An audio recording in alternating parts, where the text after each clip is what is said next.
صبح خیلی زود است. زن از پنجره حیاط را نگاه می کند. درخت شکوفه کرده است.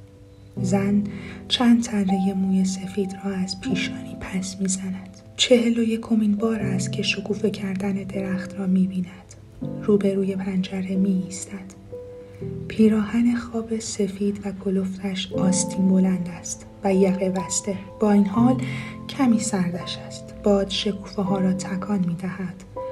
شکوفه ها انگار هیچ وقت سردشان نمی شود. زن یادش می آید اولین باری را که شکوفه ها را دید. با صدای شوهرش از خواب بیدار شد. پاشو بیا ببین. درخت شکوفه کرده. با هم کنار پنجره ایستادند و تماشا کردند. پیراهن خواب سفید و بلندش بیاستین بود و نازک. دور یقه بازش توردوزی داشت. سردش نبود، یا شاید شرم بود که سرما را پس میزد. 1 هفته بود عروسی کرده بودند و هنوز صبحها خجالت میکشید به چشمهای شوهر نگاه کند. 10 بار اولین شکوفه ها را با هم تماشا کردند. بار 11 زن که پنجره را باز کرد، باد سردی از دورها آمد. دور درخت چرخ زد و توی اتاق خزید. شکوفه‌ای با خود آورده بود. شکوفه سفید روی سینه زن افتاد. زن نگاهش کرد. مرد نگاهش کرد.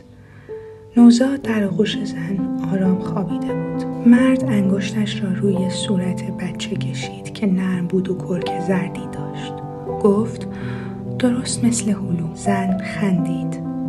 به درخت که نگاه کرد، حس کرد شکوفه های روی درخت میخندند. درخت که برای بار 21 شکوفه داد، زن از خواب پرید. انگار کسی صدایش کرده بود. انگار کسی گفته بود پاشو بیا ببین درخت. زن و دختر بچه در اتاق تنها بودند. دخترک روی پنجه پا بلند شد و از پنجره حیاط را نگاه کرد. باد دور درخت میچرخید و شکوفه ها انگار توی اتاق سرک میکشیدند. انگار دنبال کسی میگشتند. درخت 31 بار بود شکوفه میداد.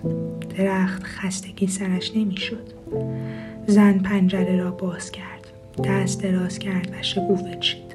دامنش پر از شکوفه شد. شکوفه ها 1 به 1 بلند شدند. از سوزن نازک و نخ دراز گذشتند. پشت هم ردیف شدند و چرخ زدند و دایره درست کردند. زن تاج گل را نگاه کرد.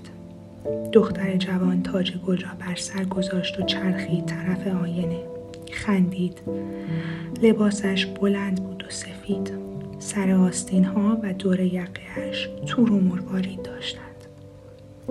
نور شمع‌ها آینه را روشن کرد. زن با خودش گفت بیا ببین شکوفه امان. زن هنوز کنار پنجره ایستاده است. تنها. باد انگار شکوفه ها را قلقلک می دهد. شکوفه ها حال خندیدن ندارند. شکوفه ها خسته‌اند.